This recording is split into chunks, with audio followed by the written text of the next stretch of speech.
Welcome to our Vitality Chats. And today we have the great honor of talking to Dr. Courtney Neill, one of our lead instructors for the Peak Potential Institute.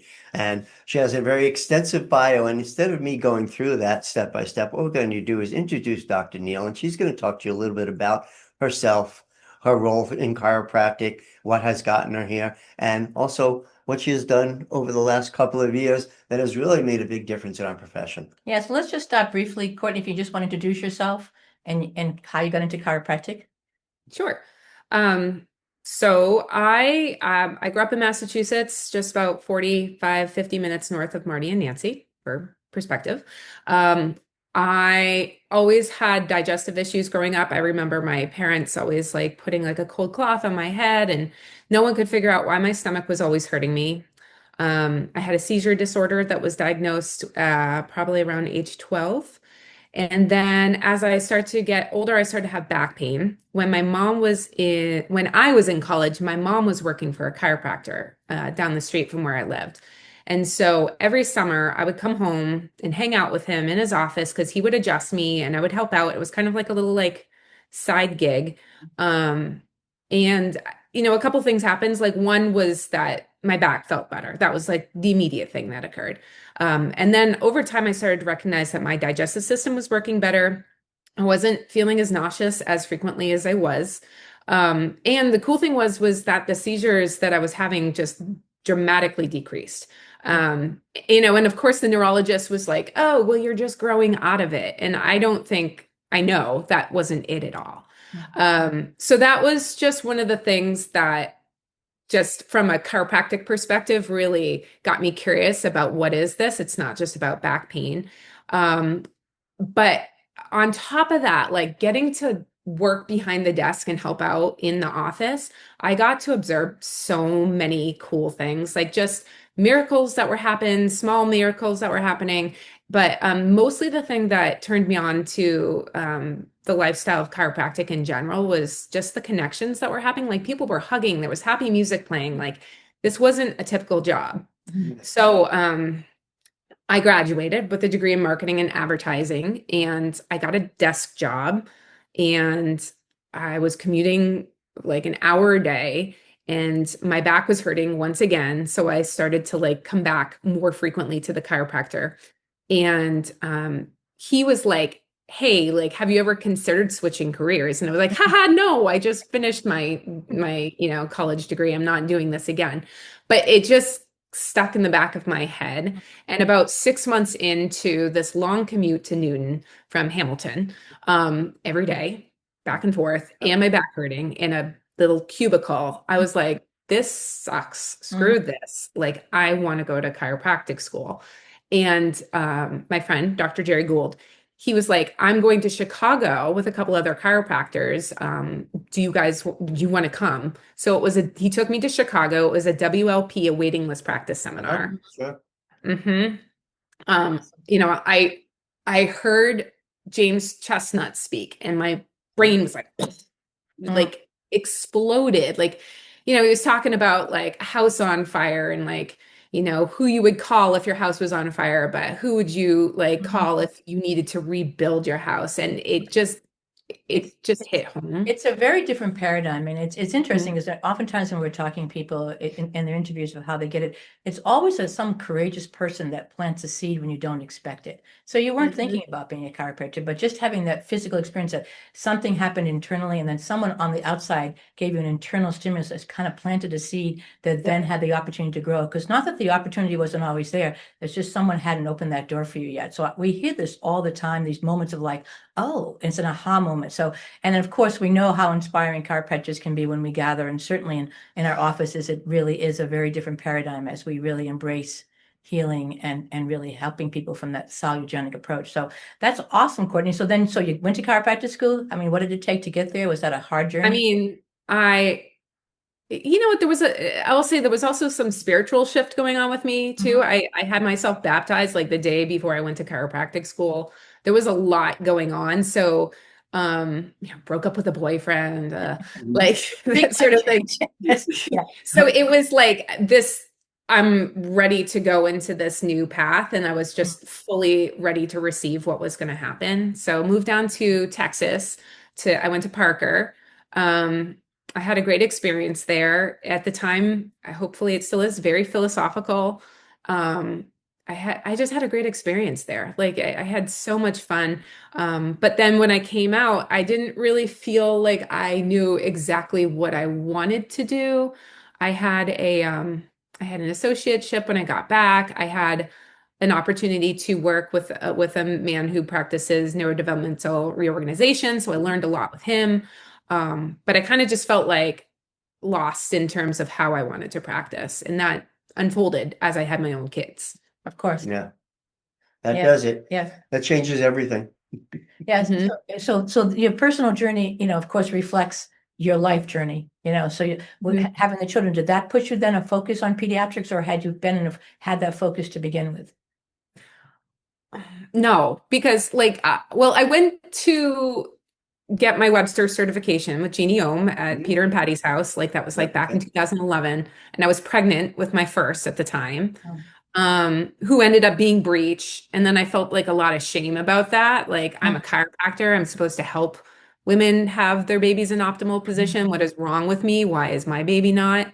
But I think that just like every lesson I had about being pregnant and about having my own children sparked an interest for learning and studying a path of like, how can I help other parents or other, babies go through this?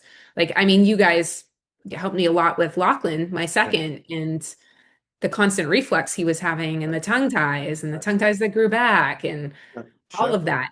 And if it wasn't, I do think that like if it wasn't for Lachlan having the reflux experience that he had, I wouldn't have connected with you guys and taken the courses and then become passionate about the changes I saw with him.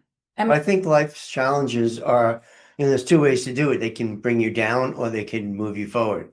And I think that's, what's great about your personality is the ability to look at them and move forward. Yeah, you take a second to beat yourself up, and we all do that. It's like, oh, I should have done this. I should have all the shoulds. And then you realize, no, it's not shoulds, first of all. Second of all, there are other factors involved. When you're pregnant, there's another factor involved right there. It's another being's, pathway. So, but then being able to move through that, I think is what really makes things important. And that's what we kind of look for also when we look for people who are, teach and to help be leaders, is people that have the ability to self-reflect, but then move through that self-reflect and not let them bring them down. Yeah, I feel the same way. I mean, everyone sets up what their perfect birth is going to be, their perfect life is going to be, their perfect marriage.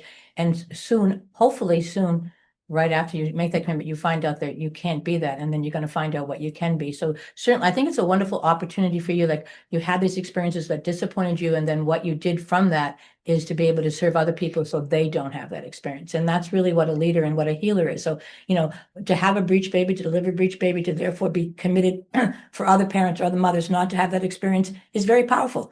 And having that personal experience, you can speak from that. And I think that's what we really teach. And that's really the chiropractic philosophy, is that inside out approach, so that's, you're expressing that perfectly, Courtney. You had this experience that then guided you to continue. So yeah, I feel like just my chiropractic evolution went alongside like Yeah, my speak mother a little bit about that. Speak Speak a a little. little about your chiropractic evolution. You do a lot of cool things at your office too. Yeah, it's an evolution. So you came Yeah. to school, you didn't know really much about pediatrics, you didn't really know where you wanted to go, and you evolved to a place where you are now. So just speak a little bit about how you got to that place so people can understand the process. yes. Yeah, sure. So like I said, like I wasn't really sure. I knew I was interested in nutrition, and I knew I really liked using muscle testing. I really liked neuroemotional technique too. I felt like I had all these like little tools in my tool belt, but nothing that I really was very like Right. focused on, Sure. So I found myself like marketing to everyone with a spine, and that whole expression. Exactly. And it worked, but I don't think that things really shifted for me until I really honed in on one thing. So in the beginning, when I opened my practice, I shared a space with a cranial sacral therapist. And little did I know at the time that I was going to be moving into the world of craniopathy and adjusting. I think that at the time it just wasn't even in like my mind space. Sure. So the plan was like I would adjust, and like if they needed cranial sacral therapy, we'd do that. And in the beginning, it worked out symbiotically, I guess you could say. It helped to keep my overhead low as well. Sure. However, I found myself as I began to become more passionate about learning about cranial adjusting and the SOT technique, that I was minimizing what I could do Mhm. for the sake of keeping like a kumbaya sort of relationship Yeah. with the person I was sharing a space with. Yeah. Um, Yeah. and I think that like on top of the fact that I found myself playing small there, I Mhm. also felt like I also had a lot of money issues. Mhm. So I found myself playing small with like recommending care plans and Everything got compressed. Everything. Yeah. Yeah. yeah, exactly. So like recommending care plans because I was afraid people would be like, "Oh, that's too many," or "I can't do that," or I just wanted to be liked. So I was afraid of like stating my truth instead of just, Yep. I didn't want to push anyone away. I was like, "Oh, I'd rather have them have some care than not at all." Right. And then on top of it, not charging what I should be charging Mhm. because I was afraid that it would be too much.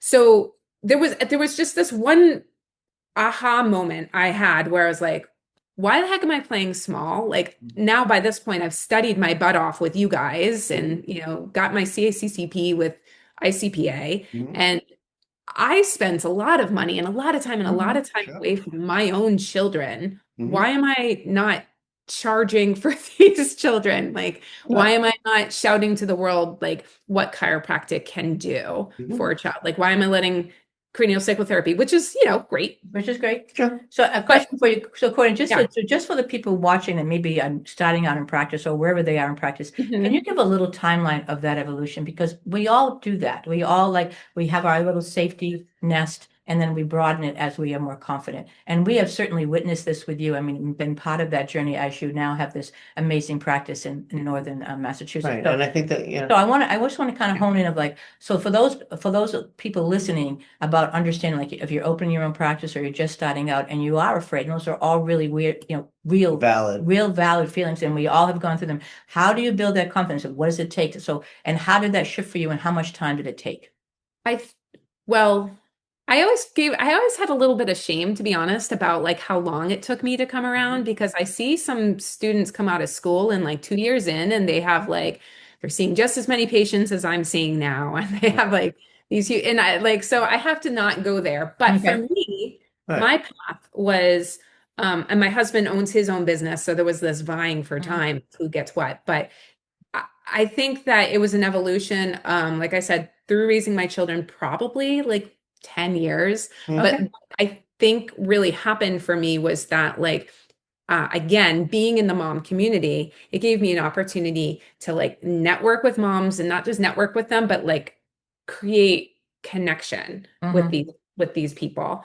Baby wearing groups I was a part of, and like I needed lactation support. So I knew a ton of Yes. different lactation consultants, IBCLCs. I had my own mental health postpartum anxiety struggles. I connected with those women to help me. Of And course.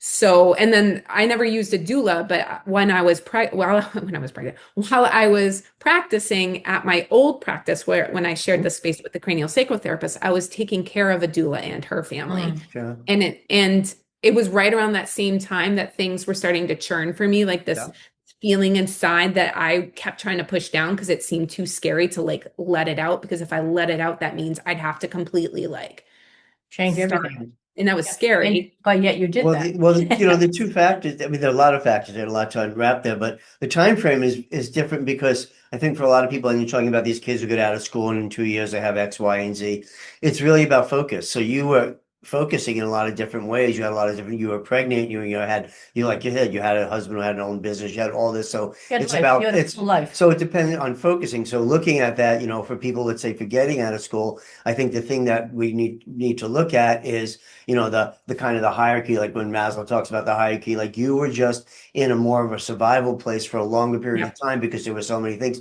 Once you move out of survival, then you get to the next level, which is where you're at, where things can start to take off. So maybe it takes 10 years, maybe it takes 2 years, it's really the ability for yourself to reach a level of confrontational tolerance that you're willing to it and get just enough out of the survival so your head's not, you're not just treading water and trying to keep your head out of water. So time frames don't matter. I think what's really important is the actions that you took and how it was facilitated.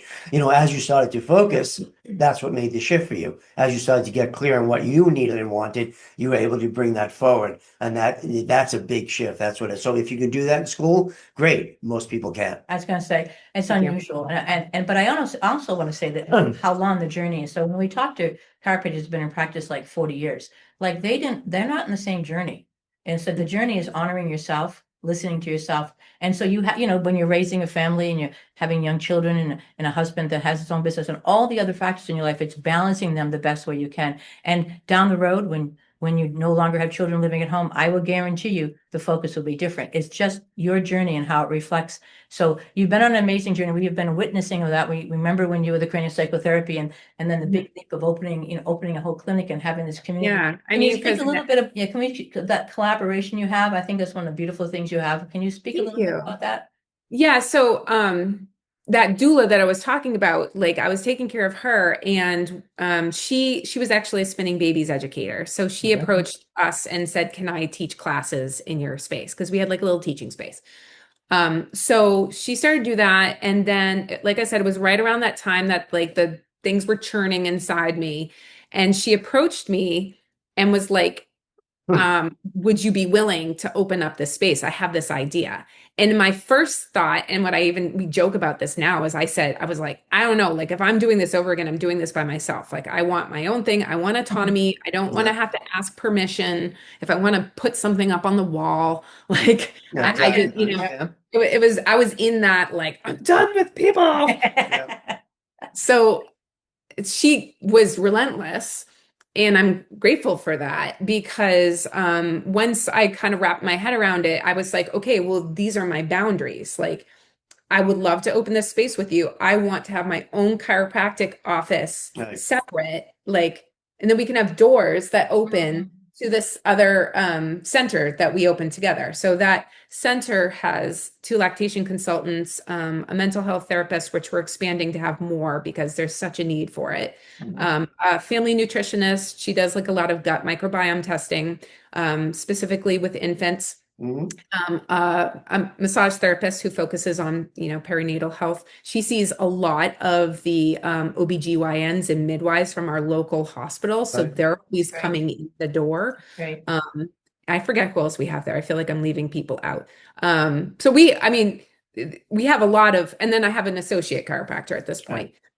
So we have this great community where like on Thursdays is my favorite day because Thursdays there's the mom and new baby group. So that's happening in this big space that we have open. The front doors opens up to my space. Moms are carrying their babies in and out, being like, it's your turn. Or like my front desk will be like, so-and-so, it's your turn. Come on in. And sometimes Erin will be like, hey, Courtney, can you just adjust so-and-so baby right here so everyone can see what chiropractic is? So it gives this platform to share chiropractic to people that don't understand, and they're coming in to see these lactation consultants for breastfeeding issues. And the lactation consultants, their first thought is before tongue tie release is chiropractic.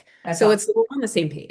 Yeah, it's amazing. And I wouldn't, if you had told me 10 years ago that I'd have this, I'd be like, yeah, okay. But again, this reflects where you are in your life. And I remember I remember at Wellesley, we used to have a room upstairs. It was way back when, and we were very involved with the homeschooling community. So it was like we'd had that room because they would come and there would be one coming in, like that kind of thing, when they were just whole families having their lunch up there. I mean, we don't have that anymore because we've kind of moved through that. But I think it's really wonderful to create the community that you want, that reflects your values and what you're doing. You're doing amazing work that we know we hear about it all the time. So we think it's awesome. I think it's also important to be able to be willing to make a shift, but at the same time, keep your boundaries. Yeah. I think that's what people Very good. forget sometimes, Yes. like, oh, I'm going to shift, I'm going to do this. And then they get overwhelmed or they get taken over by someone else. And it's really good to have a clear line of where you want to be and then basically have other people incorporate within your paradigm. I think that's really good. And then also give them the space to do their thing, but to keep that clear. I think that's what a lot of chiropractors we see happen, and they start to take on, oh, I'm going to do sports therapy, I'm going to do massage this, and they start adding all these people, and they just water down their part of it.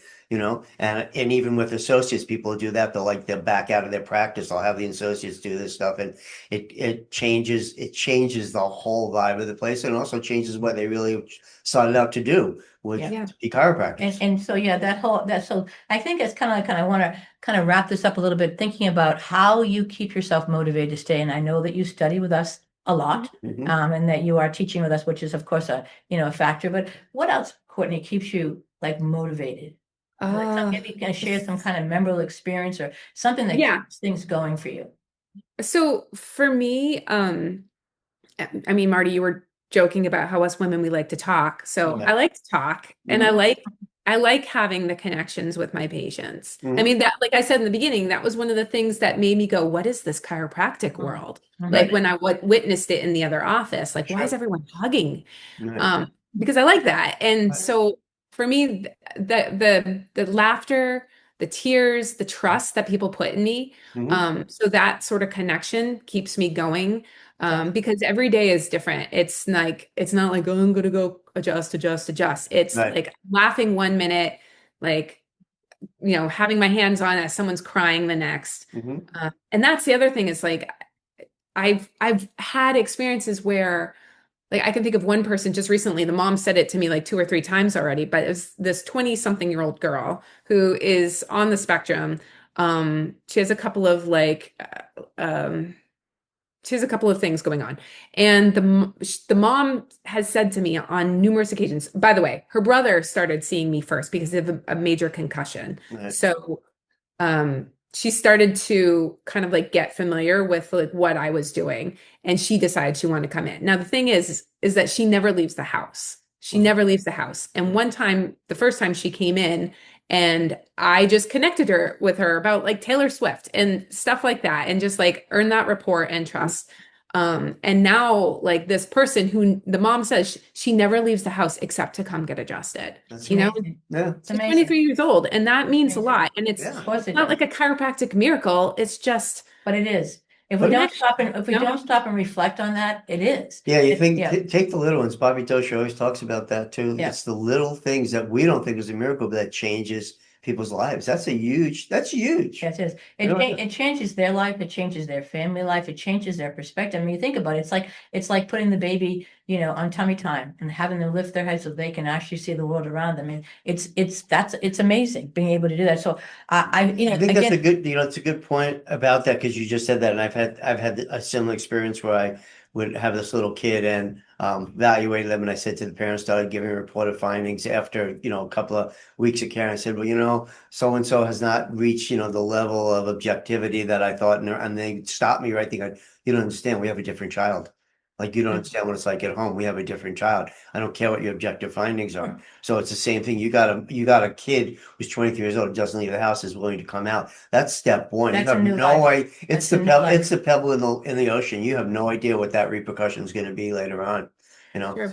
and I kind of want to we see this all the time. It's like people who say, what do you do? I'm like, so you like connection. You like that connection with people, and you get that through your chiropractic, but you also must have got that from watching me work. and you also got you're so connecting. you also got that connection of being able to affect someone's life in a positive way. Yeah. And then you have a measurable way when you hear that. So that's a huge motivator to be able to, to relieve someone's suffering, or to expand their world in any way. We had a discussion with one of the chiropractor about, again, we always judge ourselves so harshly. The baby wasn't quite doing everything or it wasn't baby, toddler doing everything, but they had gotten them from not doing anything to crawling. And you kind of go like, that's just huge. And yeah, so no, maybe not walking yet, but so respecting the journey, respecting our limitations is a big part of it. So Courtney, I think you're inspiring. We're really happy to have you on our team of teachers and have you in Massachusetts doing such great work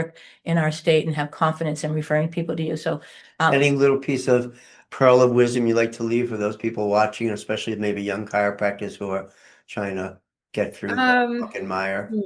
I think, I'm gonna think about this. Mhm. I would say probably like, the chiropractic principle, there's like nothing that doesn't require time. Mhm. Absolutely. Like that case in point of even the evolution of my practice, Right.